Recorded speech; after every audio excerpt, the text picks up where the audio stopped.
get here and you need to exercise, you need to work out to be a part of this whole team.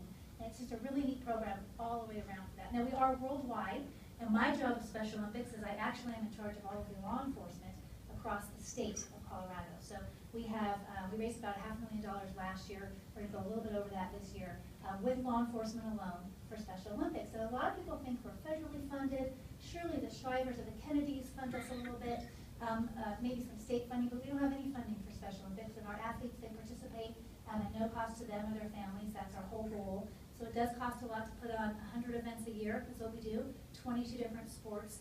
And so that's why we need folks like you to help us raise money. It's really donor by donor, company by company that we do this.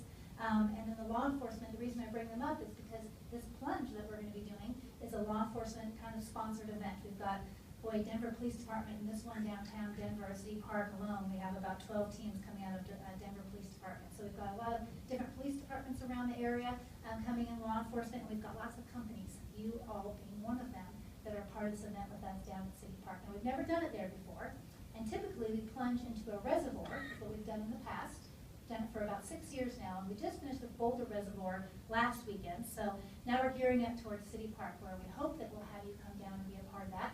And the neat thing about City Park is that there's a 5K run in about noontime for those that don't really want to plunge. And then we have an above-ground pool that we're doing at City Park because City Park waters not the best.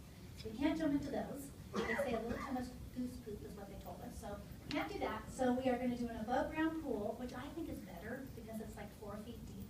So it's not that bad. But when you do it in a reservoir, you kind of have to run in and you get really up in here and it's really cold. And so then you have to turn around and run out, and your legs are, you know, the water's 33, so it's cold. I think in City Park it's going to be better. I'm not just trying to, you know, con you into this. I honestly think it's going to be a little bit better. And so it's going to be a lot of fun. We've got a beer garden out there, and food trucks and live bands, because it's City Park. We're figuring it's going to be a lot of folks from the city area are going to come in and be a part of it. So we would love for you all to be there. What else do I want to tell you about that? Now listen, if you don't want to be a part of maybe jumping in, or it's a 5K walk run too, I don't know if I mentioned that, it's a walk for respect, and the reason we're doing that is because a lot of times our athletes have a hard time plunging, especially having to get out on the ladders and things, it's just difficult. So we want to do something where athletes could be involved a little bit more as well. So they'll be involved in our 5K walk run for respect as well.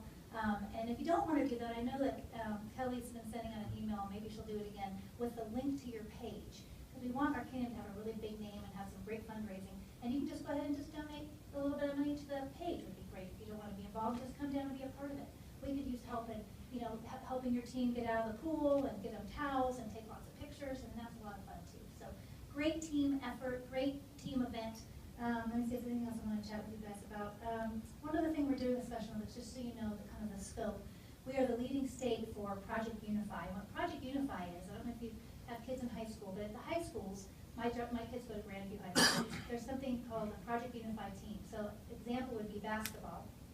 You have your typical kids that are playing basketball at Grandview, and then you have our special needs kids. And they put them together on one team. It's called a Project Unified team. And it's been one of the most inspiring and successful things that we've ever done with Special Olympics, in that we're getting typical kids and kids with special needs together on the court. And so the kids in school with special needs are high-fiving the star of the basketball team. They're like, we'll see you, John, at the game at 3 o'clock. And also the kids that are typical kids are understanding our kids with special needs. And so the combination of the two has just been the most incredible thing. And we are the leading state for that. It does cost a lot to make all those teams come together. And we have 65 schools involved here in Colorado.